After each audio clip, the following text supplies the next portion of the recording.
ಯೋಹಾನನು ಬರೆದ ಮೊದಲನೆಯ ಪತ್ರಿಕೆ ಅಧ್ಯಾಯ 1.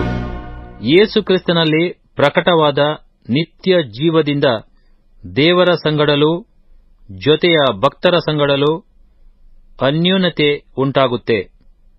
ನಾವು ನಿಮಗೆ ಪ್ರಸಿದ್ಧಿಪಡಿಸುವ ಜೀವವಾಕ್ಯವು ಆದಿಯಿಂದ ಇದ್ದದ್ದು.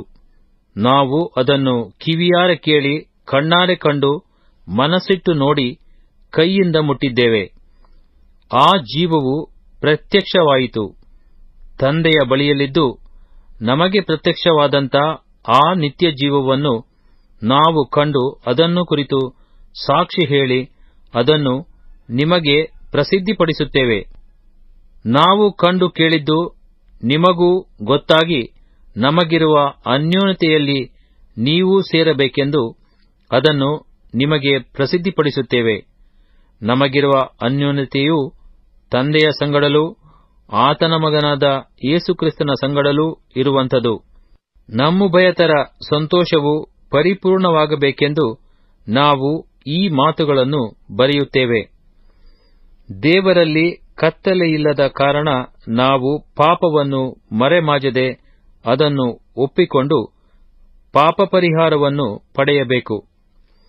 ನಾವು ಆತನಿಂದ ಕೇಳಿ ನಿಮಗೆ ತಿಳಿಸುವ ವಾರ್ತೆ ಯಾವುದೆಂದರೆ, ದೇವರು ಬೆಳಕಾಗಿದ್ದಾನೆ ಮತ್ತು ಆತನಲ್ಲಿ ಎಷ್ಟು ಮಾತ್ರವೂ ಕತ್ತಲೆಯಿಲ್ಲ ಎಂಬುದೇ. ನಾವು ದೇವರ ಸಂಗಡ ಅನ್ಯೋನ್ಯತೆಯುಳ್ಳವರಾಗಿದ್ದೇವೆಂದು ಹೇಳಿ ಕತ್ತಲೆಯಲ್ಲಿ ನಡೆದರೆ ಸುಳ್ಳಾಡುವವರಾಗಿದ್ದೇವೆ, ಸತ್ಯವನ್ನನುಸರಿಸುವವರಲ್ಲ. ಆದರೆ ಆತನು ಬೆಳಕಿನಲ್ಲಿರುವಂತೆಯೇ ನಾವು ಬೆಳಕಿನಲ್ಲಿ ನಡೆದರೆ ನಾವು ಒಬ್ಬರ ಸಂಗಡಲೊಬ್ಬರು ಅನ್ಯೋನ್ಯತೆಯಲ್ಲಿದ್ದೇವೆ.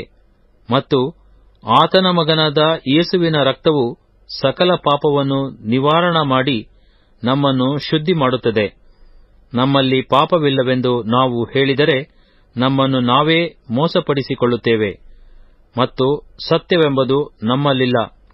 ನಮ್ಮ ಪಾಪಗಳನ್ನು ಒಪ್ಪಿಕೊಂಡು ಅರಿಕೆ ಮಾಡಿದರೆ ಆತನು ನಂಬಿಗಸ್ತನೂ ನೀತಿವಂತನೂ ಆಗಿರುವುದರಿಂದ ನಮ್ಮ ಪಾಪಗಳನ್ನು ಕ್ಷಮಿಸಿಬಿಟ್ಟು ಸಕಲ ಅನೀತಿಯನ್ನು ಪರಿಹರಿಸಿ ನಮ್ಮನ್ನು ಶುದ್ಧಿ ಮಾಡುವನು.